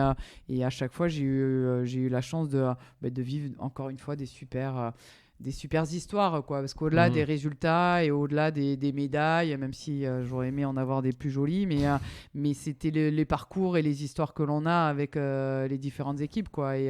Et du coup, je me dis que j'ai vraiment eu de la chance d'y vivre de ces belles expériences, ces belles histoires et d'y vivre aussi longtemps. Ouais. Alors, on va pas toutes les faire, mais bon, il y a quand même quelque chose de marquant en 2012, évidemment. Tu te doutais que j'allais en parler. Aux Jeux Olympiques, où les braqueuses, n'est-ce pas, gagnent, alors, perdent, mais gagnent l'argent. Donc, on va juste garder le gain de l'argent. Avec un parcours de dingue, où toi aussi, tu mets 2-3 points dans les dernières secondes qui sont assez folles. Et je t'ai vu, tu es souvent revenu là-dessus, mais on va quand même y revenir. Comment tu vis ces Jeux Olympiques? Déjà, aller aux Jeux, c'est déjà quand tu repenses à toi, à l'INSEP, au tout début, qui arrive aux Jeux, et surtout comment tu vis jusqu'à la finale, évidemment. Tu parlais d'une couleur que tu aurais préférée, on aurait tous préféré l'or à ce moment-là. Vous encore plus, mais... Oui, pas forcément. Okay. Honnêtement, pas forcément, parce qu'il faut relativiser, et les États-Unis sont bien meilleurs que nous, donc franchement, l'or est Il n'y avait pas à rougir non, de ce parcours-là. Voilà, Ouais. c'était impossible. Donc, Ouais. voilà. Mais encore une fois, ces jeux-là, c'est une histoire de plusieurs années. Nous, on pense que les 10 jours là, à Londres qui comptent. Mais non, en fait, cette histoire-là, elle a démarré en 2008. Elle a démarré en 2008 avec Pierre Vincent qui reprend l'équipe de France et qui commence par des qualifs de championnat d'Europe avec une équipe, sincèrement, de bras cassés. Alors, j'espère que mes coéquipiers ne m'en voudront pas, mais c'est vrai qu'à ce moment-là, l'équipe, elle est pas, voilà, on n'est pas au top du top. C'est pas encore ça. C'est pas encore prêt pour les jeux, quoi. Sauf que on met des bases solides en fait. Ouais. Et le parcours de Londres, il découle de ce début-là aussi. Et on pense souvent, quand on pense équipe de France, on voit celles qui sont à la télé, les 12 dernières, mais c'est tout un groupe derrière, c'est toute une construction d'équipe, d'état d'esprit, de parcours qui fait que à ce moment-là, 4 ans plus tard, on est sur un podium olympique. Mais il faut savoir aussi qu'on a un titre de championne d'Europe en 2009 et que le titre des braqueuses, le surnom, il vient de là aussi à la base, parce qu'on a fait un championnat d'Europe de malade. On fait des hold-up, on gagne après prolongation. Enfin, c'était n'importe quoi. Et l'histoire... Alors, je sais pas je me rappelle pas, j'ai pas le chiffre exact de combien on est à Riga, là, au championnat d'Europe en 2009, combien on est au championnat d'Europe et aux Jeux Olympiques. Mais on doit être 4 ou 5. Alors, c'est pas, on n'est pas en majorité, on n'est pas, voilà. Mais on est quand même pas mal à avoir vécu cette épopée-là. Ouais. Et ça nous sert, je pense. Je pense que ça nous sert. Derrière, voilà, on se qualifie pour les Jeux. Alors, c'était pas inespéré, mais en tout cas, on avait raté 2004, on avait raté 2008. Donc, pour la génération qui était la mienne et pour celles qui ont fait les Jeux de Londres, c'était notre dernière option, quoi, entre guillemets. Donc, on voulait absolument se qualifier, quoi, pour les Jeux Olympiques. Après, les Jeux Olympiques en eux-mêmes, on ne savait pas ce qu'on allait y faire, mais on voulait se qualifier. Et le système était différent, c'était un TQO, donc on réussit à se qualifier. Voilà, un tournoi de qualification juste avant, qui avait lieu, je pense, au mois de juin, pour des Jeux Olympiques au mois de juillet. Donc c'est un mois avant. Donc avant ça, on ne sait pas si on va faire les Jeux. Donc c'est assez particulier comme approche. Et après, une fois qualifiés, nous, on est comme des balles. Et je l'ai dit maintes fois, mais l'entraîneur de l'époque, Pierre Vincent, nous fait une réunion pour nous dire, bon, alors, quels sont vos objectifs ? Aucun, en fait. Limite prendre des photos avec Usain Bolt et Teddy Riner et puis Nicolas Karabatic, quoi. C'était ça un peu nos objectifs. Et donc lui il était fou furieux parce qu'en fait lui il voulait y aller pour gagner des matchs de basket, ce que j'entends, mais nous c'était pas trop ça. Et malgré tout, quand on arrive au jeu, faut savoir qu'on joue un jour sur 2. À l'époque, c'était comme ça. Et donc, on jouait. Le lendemain, c'était entraînement. Il y avait un match 2 jours après. Donc, il y avait beaucoup de temps libre. Et en ayant cet état d'esprit là où nous, on avait dit, nous, on y va coolos, quoi. Il aurait pu serrer la vis et nous dire, OK. Donc, interdiction de sortir. Parce que, par exemple, les handballeuses, ça avait été ça, quoi. Elles n'avaient pas le droit de sortir. Elles n'avaient pas fait la cérémonie d'ouverture. Enfin, c'était vraiment... voilà. Un peu dur. Ouais, c'était très, très dur, strict. Et nous, il nous a laissé libre, alors qu'il savait qu'on pouvait un petit peu dépasser, voilà. Et je trouve que ça a été hyper révélateur de la construction de cette équipe-là, de l'état d'esprit, de la confiance que l'on avait les uns envers les autres, que ce soit nous, on avait confiance en lui, il avait confiance en nous. Et bien sûr que si on n'avait pas répondu présente dès le début, il aurait resserré la vis, mais au final, on faisait ce qu'il fallait sur le terrain, donc lui, il nous laissait un petit peu libre en dehors. Et donc, on a eu un parcours incroyable. Alors, les gens pensent qu'on s'entendait hyper bien, que c'était génial. Non, en fait, je vous assure qu'il suffisait de pas grand-chose pour que l'équipe parte en cacahuète. Mais encore une fois, dans les victoires, on s'aime toujours un petit peu plus, quoi. Et c'est vrai que derrière, ça te donne la banane quand tu gagnes, quoi. Donc du coup on a pris les matchs les uns après les autres et puis bim bam boum et puis finale olympique, quoi. C'était la folie, quoi. Donc après effectivement la finale on la joue, mais on est aussi cramé, quoi. On est au bout du bout. Et sincèrement on n'avait pas On n'a pas à rougir de ce résultat. Moi, jamais de la vie on aurait pu avoir l'or. On fait 100 fois ce match-là, mais même pas une fois on le gagne, quoi. Donc il n'y a pas photo. Maintenant, moi je pensais qu'on avait pris...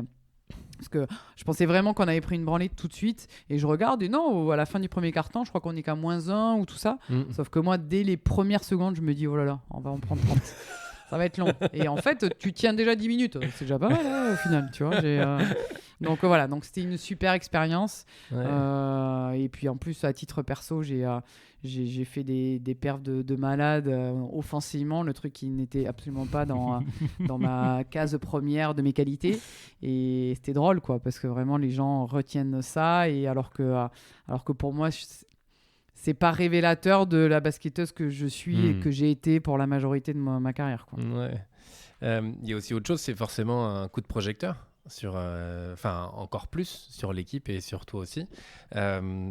Comment tu le vis, ça? Parce que, et même j'ai envie de voir, même, tu vois, quand je suis venu vous voir jouer, donc te voir jouer l'année dernière, tout le monde veut prendre des photos avec toi. Enfin voilà, maintenant ton visage est connu. Comment tu l'as vécu, ça, et comment tu le vis encore?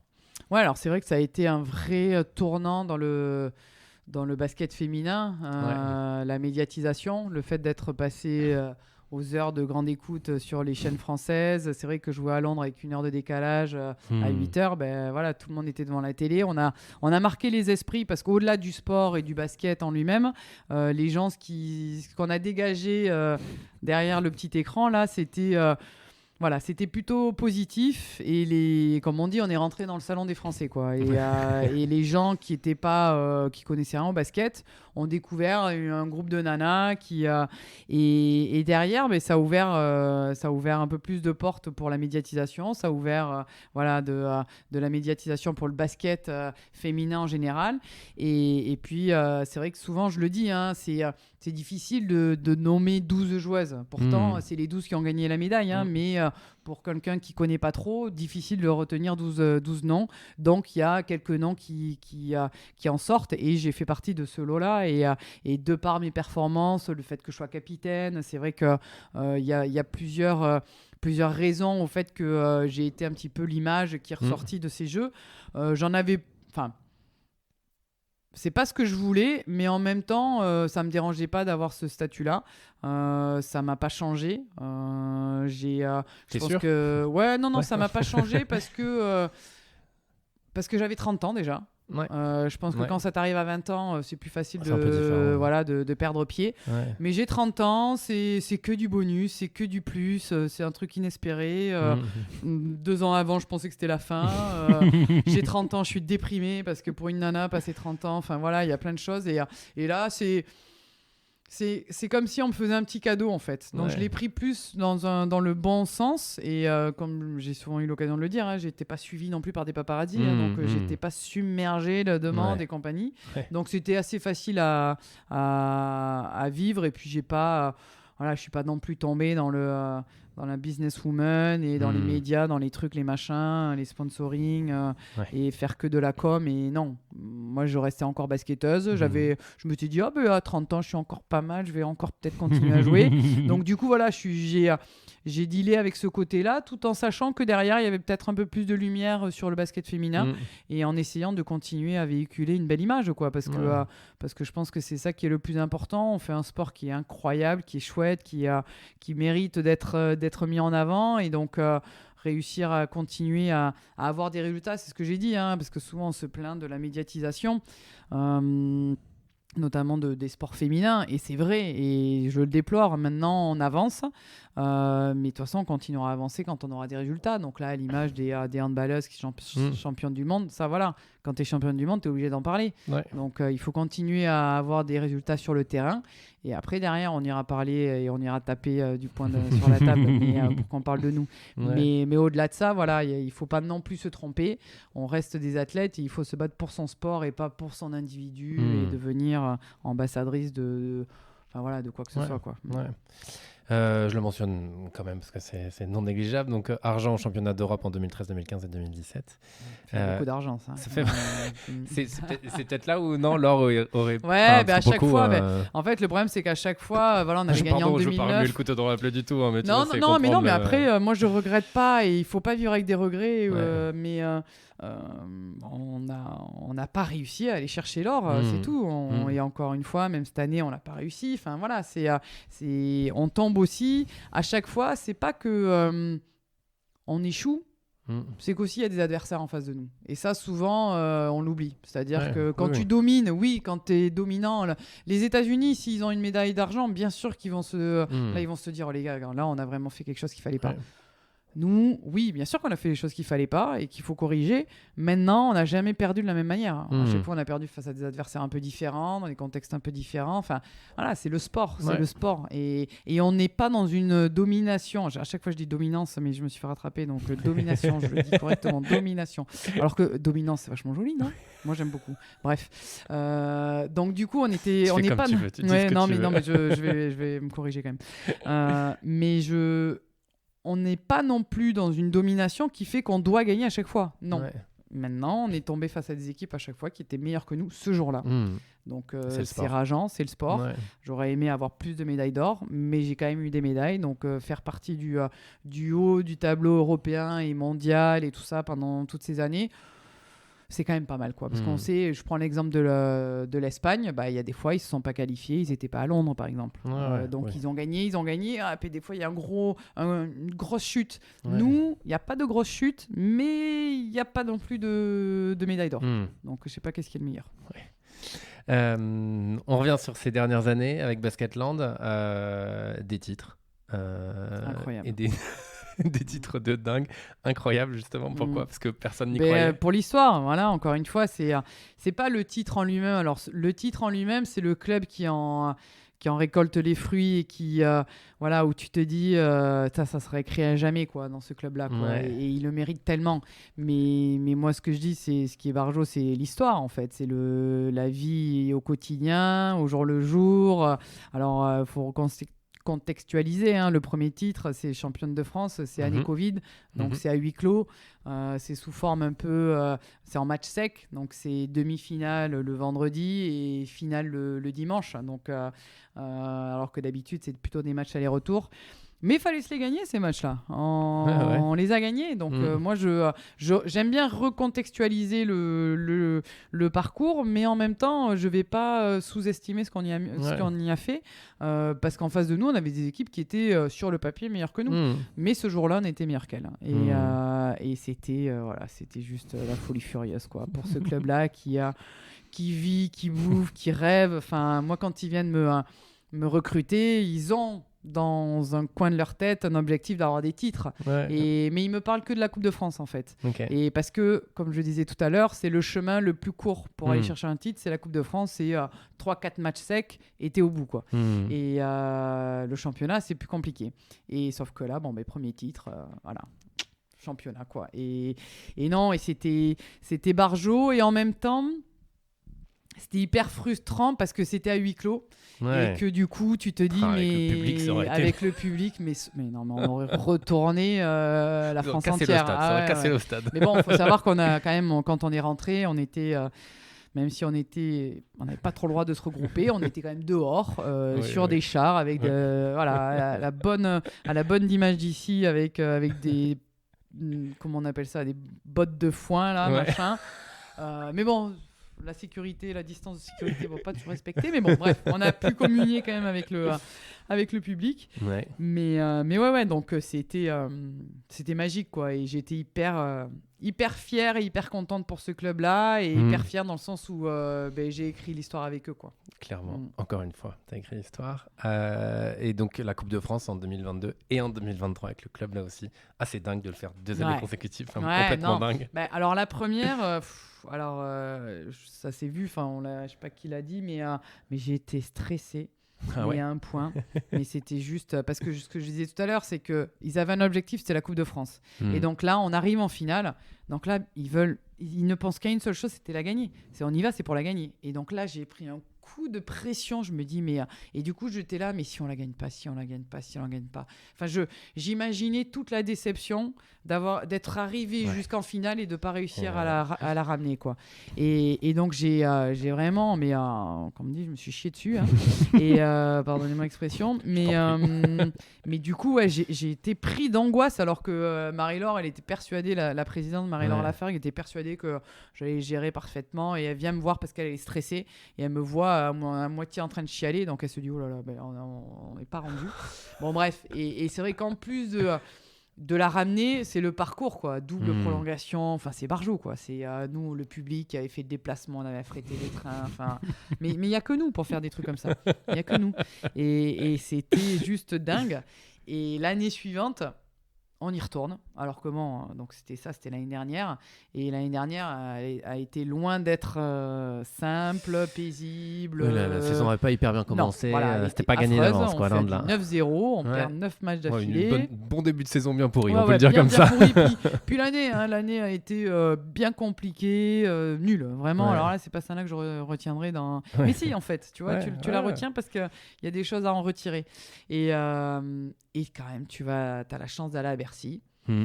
Et tu vas gagner à Bercy, back to back, quoi. Le truc, mais jamais de la vie, mais non, c'est pas possible, quoi. Mais il y a que ce club-là qui peut faire des trucs comme ça. Donc vraiment, c'est barjot, et je suis tellement contente pour tous les gens qui y bossent, de près ou de loin, en fait, parce que moi je pense aux dirigeants qui ont construit ce club-là depuis déjà plus de 15 à 20 ans, quoi. Et ceux qui sont là aujourd'hui, tous les partenaires, les bénévoles, les gens, les supporters, les abonnés, enfin tous ces gens-là qui vivent ce moment, et elle est pour elle, cette coupe-là, quoi. C'est 3 coupes d'ailleurs, hein. C'est 3 titres, c'est eux qui le méritent, et donc je suis hyper contente d'avoir vécu ces émotions-là avec ce club-là. Et donc en mai de l'année dernière, effectivement, et tu arrêtes ta carrière pour coach sportif. Ça y est, elle arrête. Je le dis, je le fais. Enfin, je le dis, surtout... je l'ai déjà dit. Mais... tu l'avais je l'avais déjà dit. Mais là, je le fais. C'est plutôt je le fais. Et t'as écrit aussi, si je ne parlais qu'en écoutant mon cœur, l'amour de ce jeu me ferait continuer jusqu'à l'éternité. C'est beau, hein. C'est beau. Je trouve ça hyper joli. Je trouve ça. C'est donc de toi, c'est de personne d'autre. Je crois que j'avais bu, peut-être. Je sais pas. Tu vois, je suis surprise. Pourquoi cette fois-ci vraiment t'arrêtes? Et pourquoi tu l'as pas fait en 2021, tu vois? Parce au moment où que, tu l'avais dit. tu vois, en 2021, donc c'est l'année d'avant ou 2 ans avant. 2 ans. La première fois où j'annonce que je vais arrêter, en fait, en milieu d'année, je me rends compte que j'ai absolument pas envie d'arrêter. Non, c'est pas que ça. Je me rends compte que c'est les gens qui veulent que j'arrête. C'est les gens qui me disent, l'entourage, tout le monde. Tout le monde qui te dit, quand t'arrêtes cette année, c'est quand que t'arrêtes. C'est la dernière. Tu vois, c'est plutôt en fait, c'est les autres autour, quoi. qui te disent, ça serait bien que t'arrêtes, mais de manière indirecte, sans vouloir te dire. Il faut peut-être temps d'arrêter, c'est bon. Non, juste de manière normale, parce que t'as 37 ans et que tu te dis, alors c'est la dernière, tu vois. Et donc là, je me dis, allez, c'est la dernière. Puis au bout d'un moment, je me dis, mais en fait, est-ce que j'ai vraiment envie d'arrêter? Non. Est-ce que tu as encore envie de jouer? Oui. Est-ce que tu prends encore du plaisir à jouer? Oui. Du coup, tu continues. Voilà. Est-ce que aussi le club dans lequel tu as envie de continuer a envie de toi aussi? Est-ce que tu performes toujours? Est-ce qu'il y a quand même quelques paramètres? Donc du coup, je change d'avis. Et après, ce qui se passe, c'est que l'année suivante, je me fais opérer là, du dos. Là, j'ai une hernie et je me fais opérer. Donc je rate pas mal de temps et je suis loin des terrains. Et quand je reprends, je sens que je ne suis pas revenu à 100% de mes capacités. Et donc là, je me dis... j'ai envie d'en faire une autre de plus, quoi. Parce que on a gagné ce titre de la Coupe de France, tu vois, c'est chouette. Et je me dis, allez, redonne-toi une année où tu peux être en pleine possession de tes moyens de 39 ans. Hein, attention, j'attends pas à rejouer quand j'en avais 30. Hein, mais au moins de capacité physique de l'instant, quoi. Là, je sentais que, de toute façon, on m'avait dit, l'hernie, tu vas retrouver au bout d'un an vraiment ton jeu et tout, quoi. Et en fait, du coup, c'est pour ça que je continue. Et dès le début de l'année dernière, je ne l'ai pas annoncé parce que je ne voulais pas refaire des annonces à tout va là, et puis changer d'avis. Donc, je me le suis gardé pour moi. Et dès qu'on me posait la question, c'était je ne sais pas. Mais je savais très bien au fond de moi que c'était ma dernière. parce que pour plein de raisons, je commençais à en avoir marre. Mhm. Je commençais à prendre moins de plaisir aux entraînements. L'année aussi, elle n'a pas été hyper cool. Mais au-delà de ça, individuellement, j'avais touché le bout, quoi. C'est bon. J'avais fait tout ce que j'avais à faire sur un terrain et je trouve qu'il était temps de passer à autre chose, quoi. Ouais.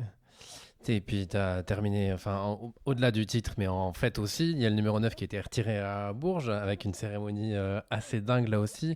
Bon, à Basketland, clairement aussi, même si, et on va en parler, tu restes évidemment très très proche du club.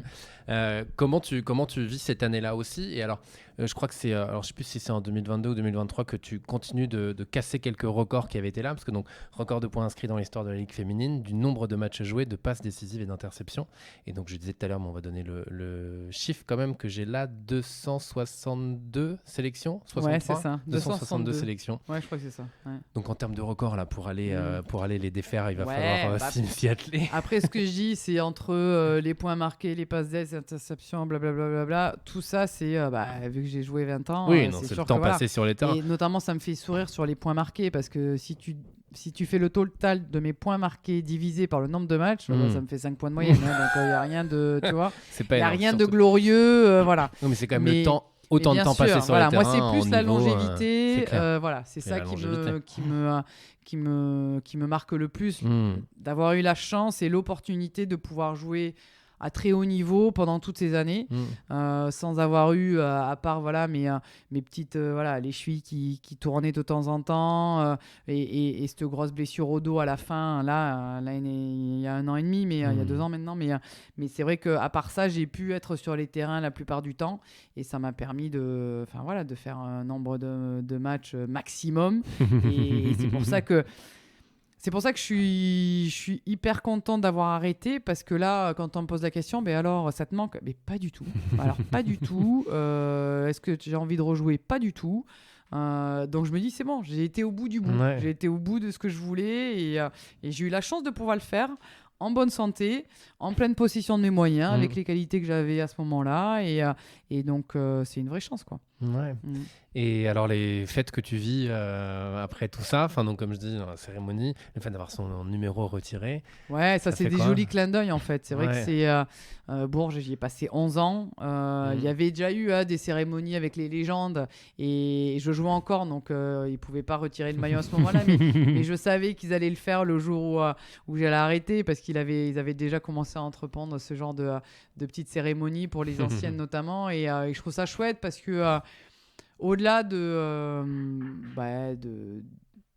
du parcours que moi j'ai pu avoir et qui restera gravé dans ma vie à moi et dans celle de mes proches, on a écrit l'histoire avec plusieurs basketteuses. On rentre dans l'histoire des clubs qui sont emblématiques, et c'est chouette d'avoir participé à ces épopées-là, et il y en aura d'autres derrière. Il y en a eu avant, il y en aura après. Mais je fais partie à un moment donné j'étais dans un wagon, et donc je suis hyper contente, quoi. Ça rajoute c'est une petite fierté en plus d'avoir ce genre de petites cérémonies et ce genre de clin d'œil là. L'après, donc tu as arrêté en mai, on l'a dit. Tu étais déjà un petit peu investi dans l'équipe de France aussi, de l'autre côté de la ligne, du terrain, n'est-ce pas? C'est ça. Et maintenant, tu le fais aussi avec Basketland. Ça, tu l'avais imaginé? Pour toi, tu allais rester dans le basket? Alors, rester dans le basket, oui. Tu vois, c'est quelque chose, parce en fait, c'était plus... le basket, c'est toute ma vie. Donc, j'arrête de jouer, mais en fait, le basket, ça reste... mon oxygène, entre guillemets, quoi. Ouais. Donc j'avais envie de rester dans le basket. Sous quelle forme? Je sais que l'entraînement, non. C'était pas du tout ce qui m'attirait. Ça ne m'attire toujours pas, d'ailleurs. Et par contre, je n'avais pas trop non plus conscience de comment j'allais y rester. T'as pas eu ce coup dur d'après, retraite pour le coup, sportive, parce que parfois on en parle et ça peut être chaud. Pour l'instant, non. Il y a des petits moments où je pense que je suis dans une petite phase de dépression, tu vois, latente comme ça, mais je suis bien occupé, donc du coup ça me permet de pas cogiter. Je pense que pour l'instant je suis encore dans un espèce de spirale. Là, je fais une formation au C2S de Limoges, là, de manager général. Je fais régulièrement des interventions à la télé avec Aux Jeux Citoyens. Je suis directrice sportive de Basketland, général manager de l'équipe de France. Donc, j'ai plusieurs cordes à mon arc qui fait que mon emploi du temps est très chargé. Donc, j'ai pas le temps de cogiter ça à me dire... Ça a enchaîné assez assez ça s'est rapidement, enchaîné donc, de manière très fluide. Et ce que je te disais tout à l'heure, c'est que le sport me manque pas. Tout le monde me disait mais ça va te manquer. Alors pas du tout. J'ai pas envie.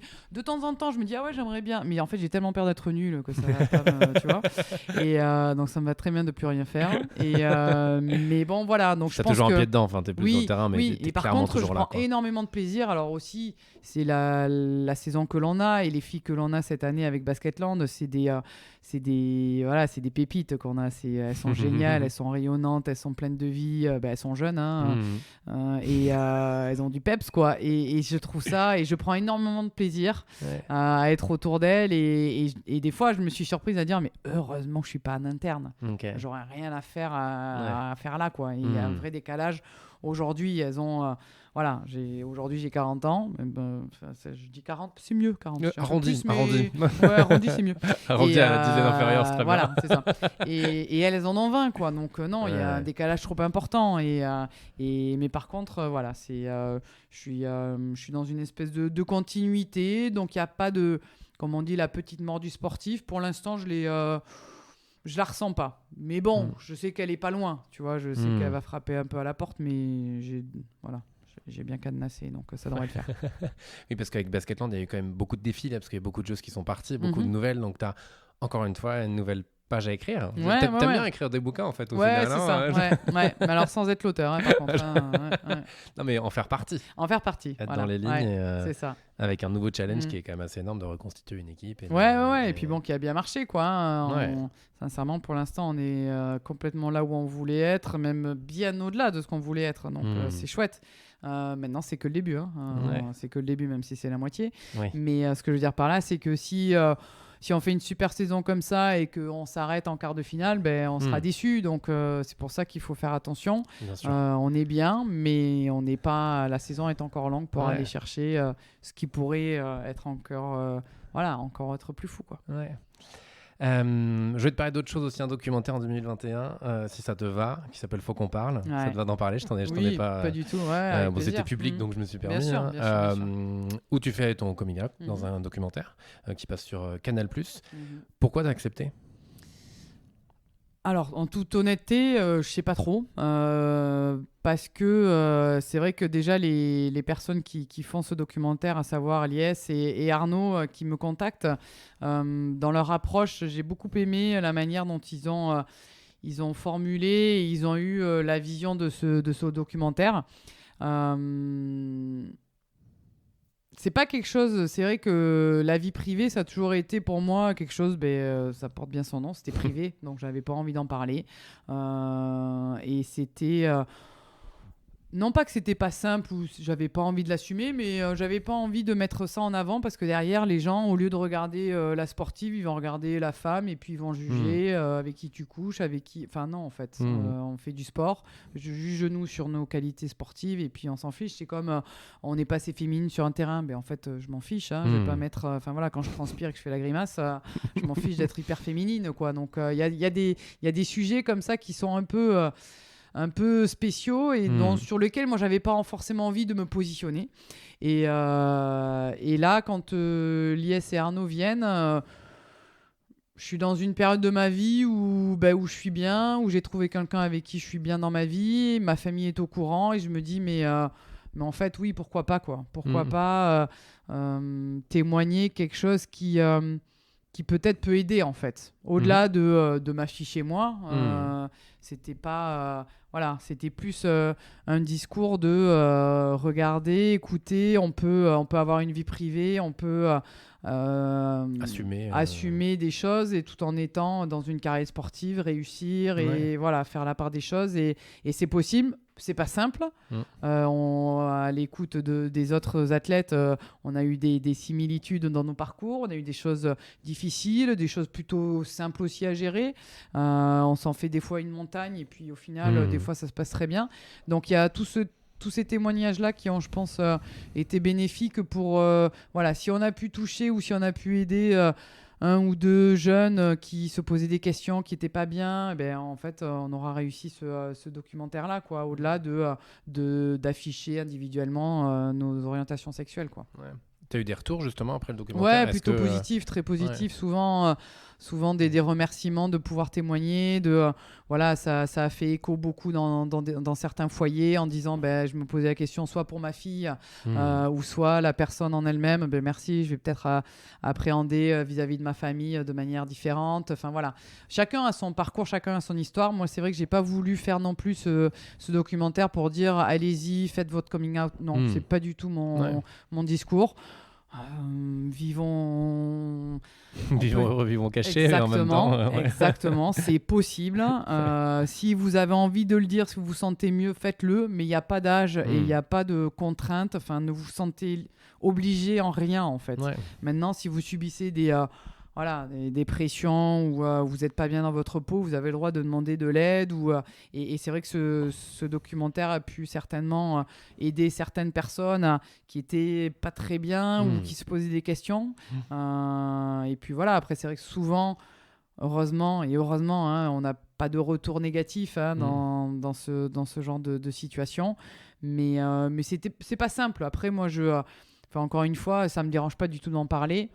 Maintenant, j'ai pas envie d'être porte-drapeau gay à chaque manifestation, quoi que ce soit. C'est une partie de ma vie, mais c'est pas ton combat non plus. Voilà, exactement. C'est chacun. Il y a plein de choses que les gens, comment dire, dans leur vie, ils passent par des chemins. Qui leur sont propres. On n'a pas besoin de tout savoir. Moi, j'ai été basketteuse et le plus important, c'est de savoir que je courais après un ballon, je faisais des passes et je gagnais des matchs avec mes coéquipières. Après, qu'est-ce que je mange, tout ça, c'est des petits détails que tout le monde n'a pas besoin de connaître. Ouais, clairement. Alors si, parce que c'était tabou dans le milieu du sport ou pas forcément? Il y avait un sujet, il n'y en avait pas forcément dans le... Oui et non. En fait, il y avait aussi beaucoup de non-dits, donc c'était des rumeurs, les gens savaient... Mais justement, voilà, c'est le côté aussi. Ce que je dis souvent, c'est que quand il y a des rumeurs comme ça, mais en fait, une fois que tu le dis, plus personne t'emmerde avec ça. Donc, des fois, c'est vrai que si je dois donner un conseil à quelqu'un ou qui se sent mal à l'aise parce qu'il y a des rumeurs ou des fausses rumeurs, des fois aussi, mais des fois, le fait de dire, les gens, ça va les calmer parce qu'ils aiment trop chercher la petite bête. Aujourd'hui, on est tellement dans le buzz, on est tellement dans le fake et dans ce genre de conneries que des fois, t'annonces les choses et puis comme ça, les gens, ça va les lasser. C'est pas fun parce qu'ils n'ont pas l'info en priorité et comme ça ils passeront à autre chose, quoi. Donc voilà, après mais c'est sûr qu'il faut se protéger un petit peu par rapport à ça, parce qu'aujourd'hui avec les réseaux et l'accessibilité aux informations à l'instant T, des fois ça peut être très dangereux et ça peut être très néfaste pour certaines personnes qui peuvent être un petit peu fragiles, quoi. Ouais, c'est vrai que entre dire ça il y a 2 ans et au début de ta carrière, ça a pas ça aurait été différent, complètement, parce que là on voit les messages que l'on reçoit sur nos moi, pour revenir sur ce qui s'est passé notamment cet été avec l'équipe de France et Marine Joannès et tout ça, j'ai toujours été quelqu'un qu'on a plutôt bien aimé. J'ai toujours eu beaucoup de bienveillance à mon égard. Et puis là cet été, sur un truc, tu te dis, mais les gens sont barjots. Les gens sont barjots.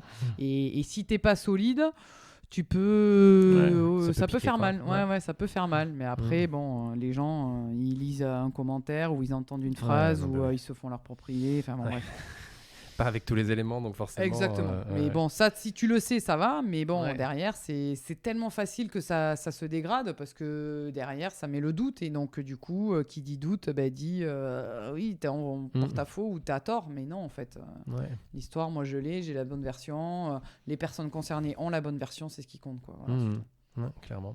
L'épisode qu'on enregistre sera le 1er de 2024. Bonne année d'ailleurs. On aurait pu commencer comme ça. On peut le dire comme ça. Mais oui, voilà. Au bout d'un certain temps, on le souhaite aux gens. Et donc, c'est aussi l'année des Jeux. Tu la vis comment cette année-là, toi à titre perso, mais surtout, maintenant que tu es dans le management d'équipe et notamment en équipe de France, comment tu l'abordes? C'est un peu particulier parce que je m'en rends pas compte. Alors là maintenant tu es en 2024. Donc là on y est, quoi. t'y es, tu le dis 2024. Maintenant tu sais 2024 c'est les Jeux, quoi. Mais le fait de pas être dans l'action, d'être joueuse, j'ai énormément de recul, pas de pression, pas de Enfin voilà, je suis impliquée, mais pas complètement différent. Alors, il va falloir que je trouve le juste milieu, peut-être. Peut-être que je suis un petit peu trop en recul par rapport à, pas à mon investissement, mais par rapport à l'appréhension que j'en ai. Mais du coup, voilà, c'est chouette. Je trouve que c'est...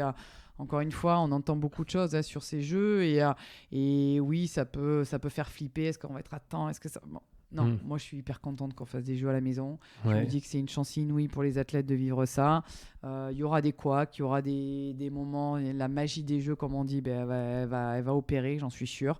Et puis il y aura des choses qui vont pas être super, mais en fait, est-ce que c'est pas la vie en elle-même qui est comme ça? Donc voilà, moi je suis très...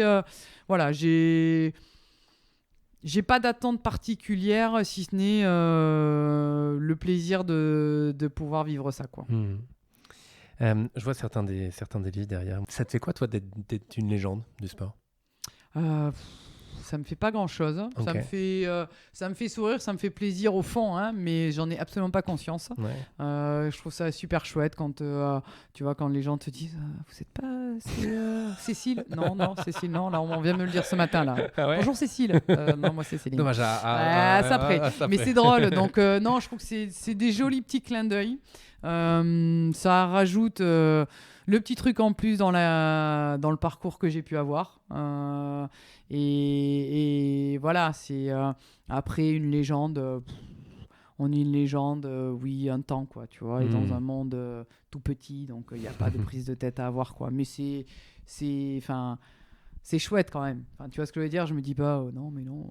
Oui. Enfin, tu vois, ça reste, c'est chouette. Ouais. J'ai eu de la chance de le vivre. Ça va s'estomper, je le sais. Enfin, voilà, c'est cool, quoi. Vraiment, c'est... moi, quand je le dis, je me dis, mais j'ai vraiment eu beaucoup, beaucoup de chance de vivre et d'avoir cette carrière-là. Alors, les gens te disent, mais c'était pas de la chance. Mais oui, enfin, je jouais pas avec les mots. Enfin... J'ai vécu à ce moment-là du basket féminin, à ce moment-là de la vie, de la société en général. Enfin, je veux dire, il y avait des joueuses qui étaient incroyables avant moi, sauf qu'il n'y avait pas de télé, il n'y avait pas de réseaux sociaux, donc on les voyait jamais. Voilà. Et aujourd'hui, maintenant, tu fais une action sur 45. Tu vois, tu as fait 45 merdes pendant le match, tu en as fait une de bien. Ben, sur les réseaux, tu vois que ça là, donc tu deviens incroyable. Ouais. Voilà, donc c'est une autre. Donc moi, je suis un peu entre les deux et donc c'est une chance, c'est vraiment une chance. Donc je suis hyper contente d'avoir eu le parcours que j'ai eu à ce moment-là. Ouais. Merci à mes parents d'avoir créé à ce moment-là et pas trop avant non plus. C'est important. On arrive sur les questions de fin. Tu dirais quoi à la Céline qui a signé son premier contrat en 2000? Son premier contrat pro. Entraîne-toi encore plus. Non, mais je lui dirais non, mais tu vois, possible, parce que encore du temps, je pense. Mais je me souviens, c'est drôle parce qu'à tard, je me souviens, je faisais des tirs à 3 points et je me faisais battre et tout, même par l'entraîneur, Pascal Pisan et tout en jeune. Et non, et continue en fait. Continue parce qu'à ce moment-là, tu penses que t'es nul. Et en fait, c'est tous ces moments-là qui fait que tu vas devenir un peu meilleur, quoi. Et donc, je lui dirais non, franchement... vas-y, accroche-toi et ouais, accroche-toi, quoi, parce que c'est chouette, quoi. Non, lâche pas, quoi. Que ça soit dur ou que ça soit facile, continue sur la lignée, quoi, et perds pas pied dans demain sera un meilleur jour ou sera un autre jour, quoi, en fait. Ouais. Alors, ce sera peut-être à peu près la même réponse, je sais pas, on verra. Là, c'est mes 2 questions de fin. Quel conseil t'aurais envie de donner aux personnes qui nous écoutent, qui ont une petite voix qui leur parle dans la tête? Tu vois, je te disais avant qu'on enregistre que je reçois des chefs d'entreprise, des sportifs, des artistes. Et donc, les personnes que je reçois sur le podcast, je les appelle les entreprenantes et les entrepreneurs. Donc, pour moi, être championne en basket, c'est entreprendre. Créer une boîte, c'est entreprendre, etc. Courir un marathon, c'est entreprendre. Bref, qu'est-ce que tu aimerais leur dire?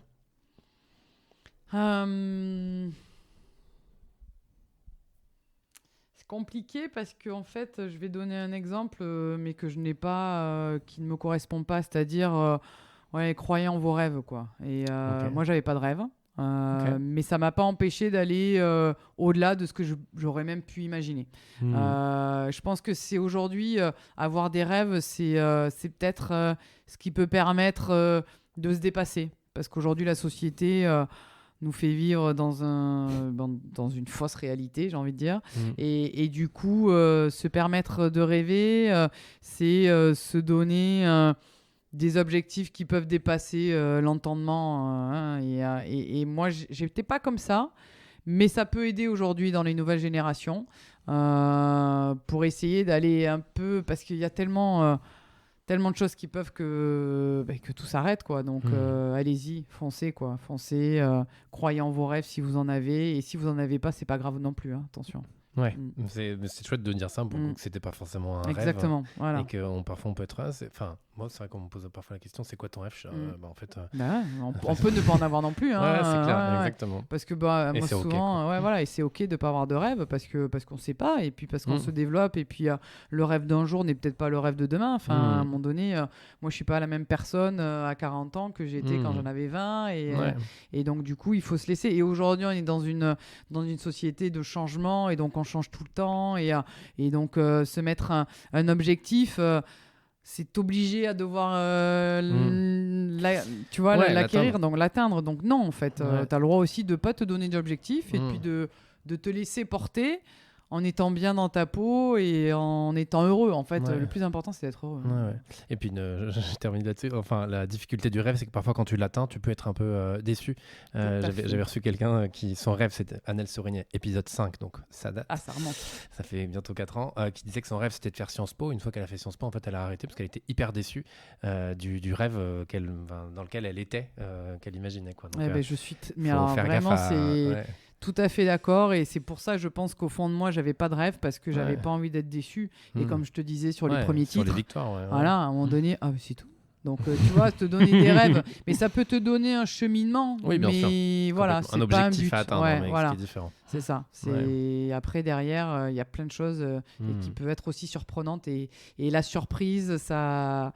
Il n'y a pas de... Enfin voilà, si je dois... On me pose souvent la question, d'ailleurs tu m'as pas posé, je suis assez surprise, quel est ton plus beau titre? Je te laisse le faire, tu vois. Non, mais tu vois, et c'est dans la...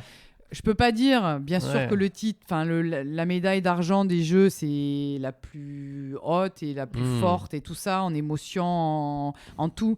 Mais les titres avec Basketland, mes 3 dernières, là, c'est Barjo. Donc c'est une puissance, tu vois, c'est incroyable. Et pourtant, j'ai gagné je sais pas combien de titres avec Bourges et tout ça. Donc... Mais un petit titre comme ça qui est le même que j'avais gagné à Bourges, mais je l'ai vécu puissance 10 000 à Basketland parce que c'était la surprise. Donc voilà, donc il n'y a pas de... même des objectifs que l'on atteint, des fois le résultat n'est pas le même. En tout cas, la satisfaction n'est pas identique à chaque objectif que l'on se donne, quoi. Donc allez-y, foncez, puis soyez heureux. Puis la vie fera le reste. Et enfin, qu'est-ce qui t'anime au quotidien? Qu'est-ce qui m'anime au quotidien? Qu'est-ce qui m'anime au quotidien? D'être vivante. Alors, c'est souvent ce que je dis, parce qu'en fait, je pense que j'ai énormément peur de la mort. Et je me dis, non, je déteste la mort. Tu vois, rien que de le dire, là, j'aime... Oh là là, je déteste. Donc, du coup, et ce que j'ai aimé dans le basket et dans la vie que j'ai eue, c'est chaque jour, t'es vivant, en fait. T'es vivant parce qu'un entraînement, t'es bien, l'après-midi, t'es moins bien. Enfin, tu vois, t'as des émotions en haut, en bas. Enfin, du coup, tu vis, quoi. C'est ça. Pour moi, vivre, c'est vivre des émotions. Et sur un terrain, à l'entraînement, en match, t'es vivant. Et là, aujourd'hui, j'essaye d'être vivante. Alors, pas du tout de la même manière, mais en faisant des choses un peu différentes. Et il y a des jours où t'es là, où tu fais pas grand-chose, et tu dis, putain, mais qu'est-ce que je fous de ma vie? Mais bon, il suffit d'un petit truc, en fait, pour se sentir vivant. Et donc, c'est ça. Moi, c'est ça, mon truc, quoi. C'est que j'ai envie de me sentir vivante, et peu importe, en fait. Il n'y a pas de... faut pas non plus que je fasse toujours quelque chose, ou tu sais, les gens qui ont peur du vide. Ouais, ou je pense à Marie-Ève Pagé, si elle m'écoute, qui fait toujours 20 000 trucs, tu vois, la meuf qui peut pas faire qu'une seule chose. Moi, je suis pas comme ça, tu vois, je peux faire du rien, mais en étant vivant. Enfin, je sais pas si on peut percevoir le truc, mais bon, bref, voilà. Soyez vivants, quoi. Ok, parfait. Merci beaucoup. Merci à Céline, toi. Merci pour ton temps. J'ai clairement grappillé une demi-heure parce qu'on a fait 1h30. Oui, non, mais je t'avais dit, c'est un peu ma faute. Tu remarqueras que mes réponses sont un peu longuettes. C'était très chouette. Et très bientôt. Alors, on te voit encore sur les terrains, en tout cas autour cette fois-ci. Mais plus en short normalement. Donc, voilà. À très bientôt. À bientôt.